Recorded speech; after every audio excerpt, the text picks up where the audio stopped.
Hello guys, जैसा कि हम सभी जानते हैं कि डीएसएसबी के एग्ज़ाम आने वाले हैं। अभी वैकेंसी आने वाली है मार्च में ही, तो हम इसकी तैयारी शुरू से स्टार्ट करेंगे।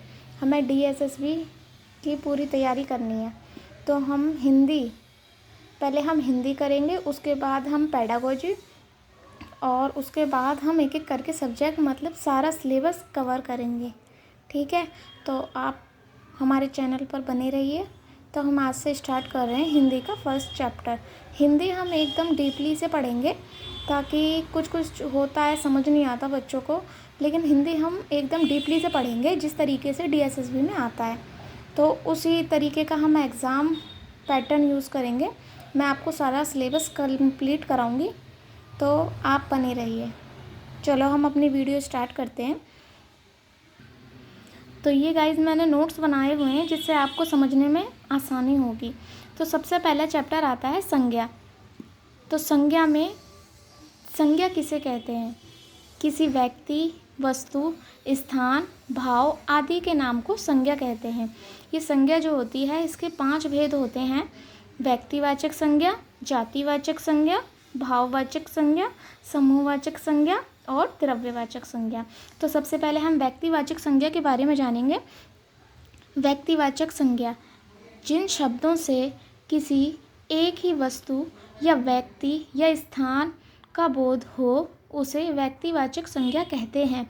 जैसे रामेंद्र, सीता, कलम, दिल्ली, आगरा। तो उम्मीद है आपको समझ आ रहा होगा। दूसरा है जातिवाचक संज्ञा। जातिवाचक संज्ञा किसी विशेष समूह का बोध होता है। मतलब कि जैसे पुलिस, मनुष्य, देश, हाथी, नदी, पर्वत, लड़की। हमें पता चल रहा है कि ये बहुत सारे हैं और इनकी एक छोटी सी ट्रिक है, जो भी बहुवचन बन जाए वो जातिवाचक संज्ञा में ही आती है हमेशा, ये याद रखना। तीसरा है भाववाचक संज्ञा। भाव मतलब जिन शब्दों से भाव विरोध का बोध हो, जिसे छुआ ना जा सके, उसे भाववाचक संज्ञा कहते हैं। जैसे बुढ़ापा, सुंदरता, ईमानदारी। ठीक है। अगला है समूहवाचक संज्ञा।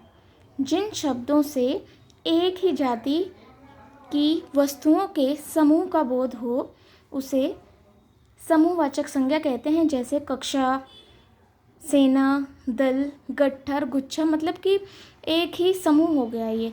जैसे गट्ठर बहुत सारी हो गई, एक ही है मतलब, तो इसे समूहवाचक संज्ञा कहते हैं। आखिरी है द्रव्यवाचक संज्ञा। द्रव्यवाचक संज्ञा जिन शब्दों से किसी पदार्थ या द्रव्य का बोध हो, जिसे नाप तोल सकते हैं लेकिन गिन नहीं सकते। मतलब जिस चीज़ को हम नाप तोल सकते हैं लेकिन उसको हम गिन नहीं सकते, उसे कहते हैं द्रव्यवाचक संज्ञा। जैसे सोना, चांदी, दूध, घी, पानी। तो आप सबको ये समझ आ रहा होगा। तो ये संज्ञा का छोटा सा हिस्सा था जो मैंने आप सबको छोटे से उसमें समझा दिया। संज्ञा जो होती है बहुत लोगों को नहीं समझ आती है, बहुत डीपली नहीं पढ़ पाते बच्चे, इसलिए मैंने आपको ये नोट्स बनाए हैं ताकि आप इजीली समझ पाएँ। जातिवाचक संज्ञा जो है हमेशा बहुवचन में ही आती है। इसके संज्ञा के 5 भेद होते हैं जो मैंने आपको क्लियरली समझा दिए हैं। और आप भी अगर डीएसएसबी की तैयारी कर रहे हैं तो आप अच्छे से इनको नोट डाउन करें, अपने नोट्स बनाएं और अच्छे से तैयारी करें। आपका क्लियर हो जाएगा एग्ज़ाम। और ये मैं डेली आपको एक एक चैप्टर कराऊंगी व्याकरण का, तो आपको व्याकरण कंप्लीट हो जाएगी। डीएसएसबी में बहुत अच्छे नंबर की आती है व्याकरण। तो बहुत बच्चे होते हैं उनको नहीं आ पाती है, नहीं समझ आती है, तो वो कुछ बच्चे तो छोड़ आते हैं या बच्चे तुक्का मारते हैं। तो आप तुक्का ना मारें, आप अच्छे से पढ़ें और समझें, और उसके बाद अगर आप थोड़ा सा भी टाइम देकर इस वीडियो को पढ़ेंगे या वो संज्ञा समझने की कोशिश करेंगे तो कोई मुश्किल नहीं है। आप आसानी से पढ़ सकते हैं और समझ सकते हैं, इतनी मुश्किल नहीं है। मैंने आपको आज संज्ञा करा दिया है, कल हम सर्वनाम करेंगे, ऐसे ही हम डेली करेंगे। उसके बाद आपको सीडीपी भी पढ़ाऊँगी मैं, बट आपको पहले ये एक एक चैप्टर मैं डेली कराऊँगी। ठीक है।